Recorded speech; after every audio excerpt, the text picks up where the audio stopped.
नमस्कार बंधुসকল अकमर संगीत जगतर दुई नक्षत्र डॉक्टर भूपेन हाजरिका और जुबिन गार्गर सम्पर्कर अद्भुत उन्मोचन कियनो नवेम्बर माहत जुबिन गार्गर जन्म होइছিলে और সেই माहते डॉक्टर भूपेन हाजरिकार मृत्यु होइছিল और 19 सेप्टेम्बर जुबिन गार्गर मृत्यु होइছিল और সেই माहते डॉक्टर भूपेन हाजरिकार जन्म होइছিলে।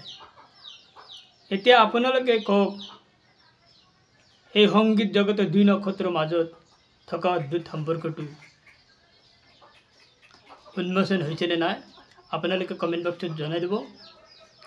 আৰু যদি আপোনালোকে এই ভিডিঅ'টো যদি ইউটিউবৰ পৰা চাই আছে তেতিয়াহ'লে লাইক কমেন্ট শ্বেয়াৰ কৰিব আৰু লগতে ফেচবুকৰ পৰা যিসকলে চাই আছে তেওঁলোকে ফেচবুক পেজটো ফলো কৰি দিব যাতে গোটেই অসমবাসী ৰাইজে ভিডিঅ'টো চাব পাৰে। धन्यवाद।